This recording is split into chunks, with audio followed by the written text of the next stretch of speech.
Ah, ya. Hola, muy buenos días nuevamente para toda nuestra audiencia. Continuamos con nuestro ciclo de entrevistas a distintos profesionales del área de la psicología jurídica y forense. Bueno, y en esta oportunidad tenemos una entrevista acá con Loreto Adrián Serrano, quien va a participar dentro de lo que es nuestro Congreso Internacional que se va a realizar entre los días 18 y 19 de este mes. Por lo tanto, ella es una de las grandes exponentes que tenemos. Cabe recordar que este es un Congreso Internacional en el cual estarán distintos expositores de distintos países. Muy buenos días, Loreto. Buenos días, Carlos. Muy bien, entonces fíjate, ya estamos a 10 días de que empiece este congreso y bueno, como mencionamos a nuestros espectadores, realmente esperemos que sea eh, un congreso con distintas temáticas sobre el área jurídica y forense, y justamente como lo mencioné, Loreto nos está acompañando en este congreso y ella nos va a exponer un tema bastante interesante, ¿ya? Que hace relación sobre la retractación como fenómeno victimológico. Por lo tanto, Loreto, si tú nos puedes explicar de manera general en qué consiste, digamos, tu estudio. Súper. Bueno, mi estudio, que es lo que voy a presentar en los días de congreso, habla sobre el fenómeno de la retractación, pero específicamente el tratamiento penal que tienen los actores de justicia cuando se enfrentan a una retractación, a su ocurrencia o a su riesgo. ¿Ya? Para poder adentrarnos a ese tema es importante entender a qué nos referimos cuando hablamos de retractación.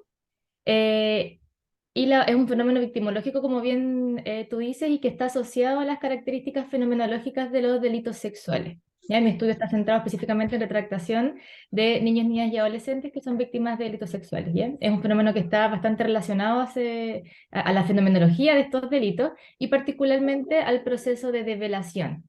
Quiere decir cuando niños, niñas y adolescentes señalan a otra persona la experiencia de victimización que han vivido. Y la retractación es cuando, posterior a esta develación, existe un cambio en la versión inicial, y que puede ser un cambio que es parcial o que es total. ¿Ya? Decir, esto era mentira, esto no pasó, o decir en realidad no fue tan así, le bajo la gravedad. Ya es un fenómeno no necesariamente tan frecuente, pero que tiene implicancias bastante relevantes. ¿Ya? Y se puede dar en distintos momentos del proceso penal. A veces las retractaciones pueden ocurrir inmediatamente después que se hace la denuncia o puede ocurrir durante la investigación penal, en el momento de la pericia psicológica, en el momento de alguna entrevista, o incluso hay quienes se retractan en el mismo momento del juicio. ¿Ya? En este sentido, la retractación la podemos entender cuando nos adentramos en el tema como una consecuencia de los efectos que ha tenido la develación en el entorno, ¿ya? Sobre todo cuando entendemos que en el caso de niños, niñas y adolescentes, los delitos sexuales tienden a ocurrir en el entorno íntimo, ¿verdad? En el contexto intrafamiliar, ¿ya? O sea, quiere decir que son actores que forman parte, los agresores son personas que forman parte del entorno íntimo de las víctimas. O sea, más que todo el entorno familiar cercano. Ajá, claro, la mayor cantidad de delitos sexuales contra niños, niñas y adolescentes ocurren en esa esfera. ¿Ya? Y eso hace comprensible que es un fenómeno complejo de abordar, porque el contexto transfamiliar es un contexto donde las agresiones generalmente van a ser sostenidas en el tiempo, se instala una dinámica abusiva que hace difícil que las víctimas puedan reconocer la situación de agresión, que puedan buscar ayuda, y por eso también es muy común que en este fenómeno victimológico sea también muy común que las develaciones sean tardías. No es cuando me pasó la primera vez, no es cuando me pasó la segunda, sino que a veces los abusos pueden ser reiterados, incluso muchas veces crónicos, y estas develaciones pueden ser bastante tardías, pueden ser meses, pueden ser años muchas veces. también es muy común que personas adultas, ya en su etapa adulta, develen situaciones de abuso que han ocurrido en las primeras etapas del ciclo vital. No, por supuesto. Mira, ese es un tema que quizás los últimos años o los últimos tiempos se ha denotado bastante. Sin embargo, no sé si nos puede explicar de qué manera se puede prevenir, digamos, estos factores asociados a la retractación. Ujú. Sí, bueno, para poder conocer cómo se puede prevenir o cómo se puede minimizar el efecto que pueden tener las retractaciones, porque una de sus dificultades es que cuando se presenta un cambio en la versión inicial de los dichos, es que eso va a tener un impacto directo en el entorno inmediato de las víctimas, pero también en los procesos judiciales. Es muy común que cuando hay una retractación, las causas judiciales se suspendan. ¿Ya? No llegan a juicio, no hay condena, porque sabemos que generalmente los delitos sexuales tienen una dificultad probatoria bastante importante. Muchas veces se sostienen en los testimonios de las víctimas, no hay testigos presenciales, muchas veces no hay prueba física tampoco, también que tiene que ver con lo tardía que son las develaciones también. No todos los casos son de violación, además, que son los que más tienen prueba física.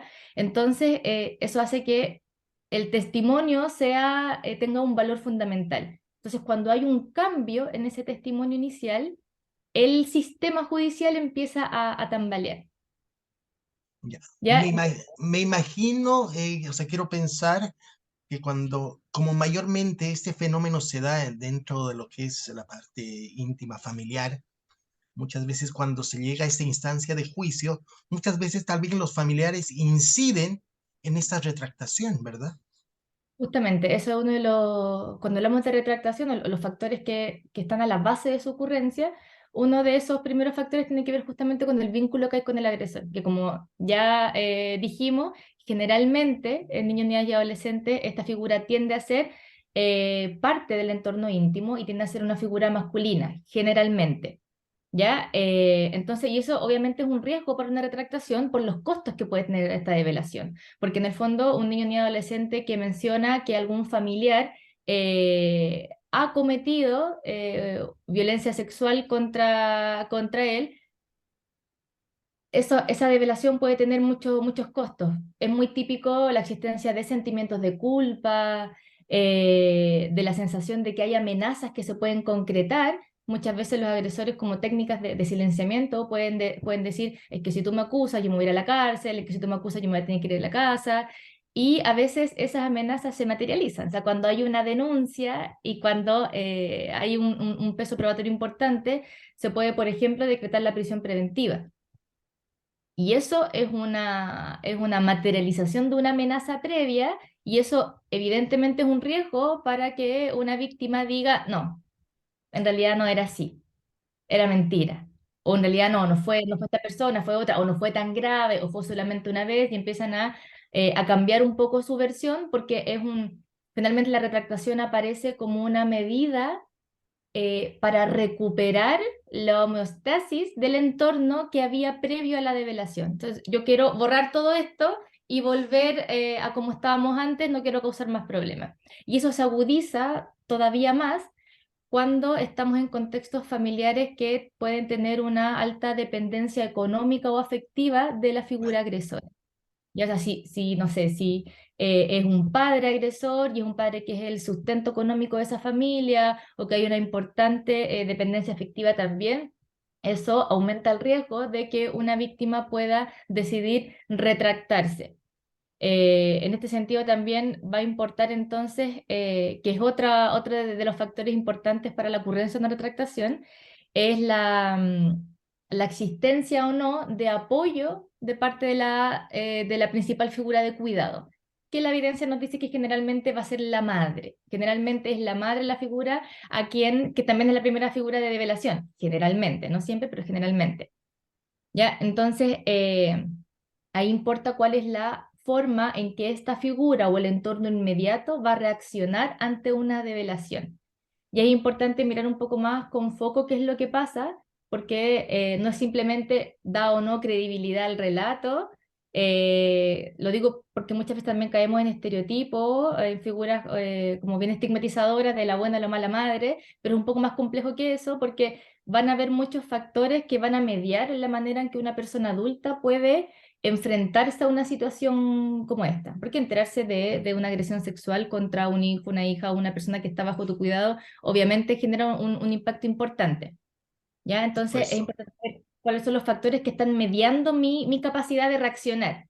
¿Ya? A veces, como ya dije, a veces hay dependencia económica, hay dependencia afectiva, hay historias de violencia intrafamiliar en ese entorno y también esas figuras de cuidado pueden muchas veces carecer de redes de apoyo, porque la red de apoyo aquí es fundamental para poder sostener un proceso judicial, un proceso de investigación y cuando esos elementos no están, pueden desencadenarse respuestas que son poco asertivas, de no dar credibilidad al relato o como dices tú, que muchas veces, que eso es cierto, ocurren presiones directas.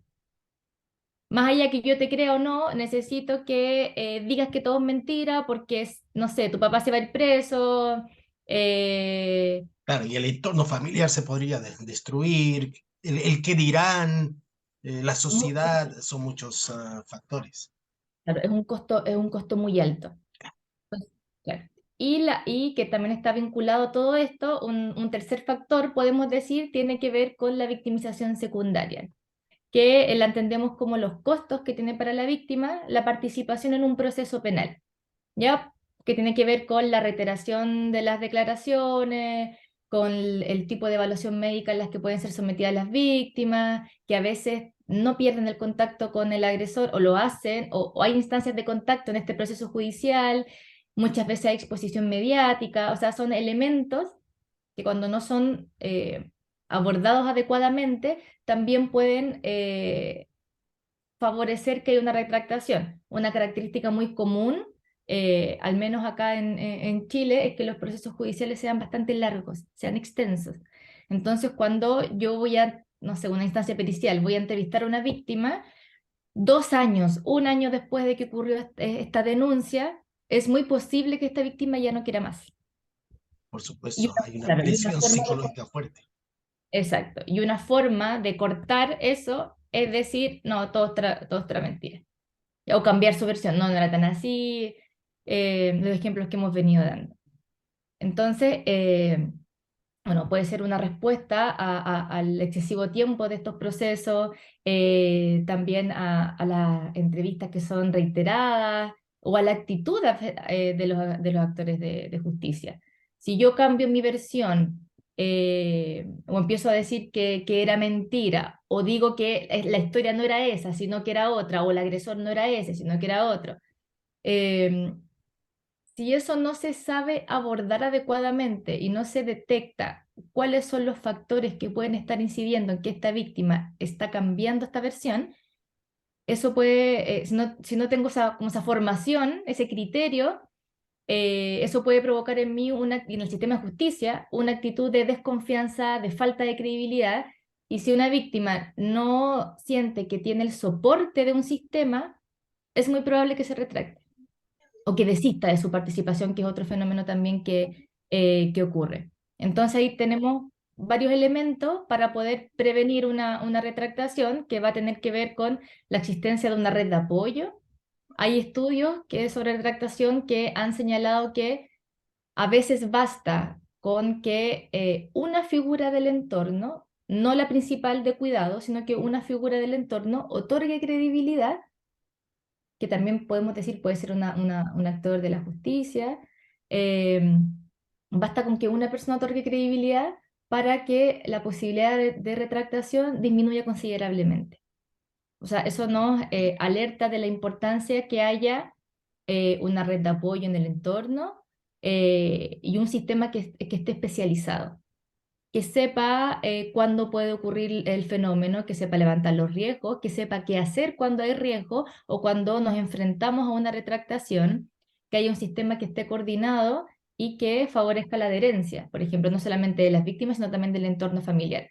Hablamos antes de que hay factores como familiares o del entorno que pueden aumentar la existencia de una retractación, entonces es importante que tengamos un sistema que sea capaz de otorgar apoyo y acompañamiento a esta figura de cuidado, a este entorno inmediato, para que haya una mayor adherencia y para que en el fondo haya medidas de protección que sean eficaces, porque cuando hay un sistema que decide no intervenir, porque hay una retractación, que sabemos que una retractación no quiere decir que la violencia no haya ocurrido, ya pueden ser, hay otras cosas que están a la base, entonces si yo no actúo oportunamente, yo puedo estar exponiendo más a esta víctima a nuevas agresiones, porque va a haber un sistema que no va a estar actuando y un entorno Por tampoco que no va a supuesto. estar protegiendo. Mira, muy interesante este fenómeno de retractación.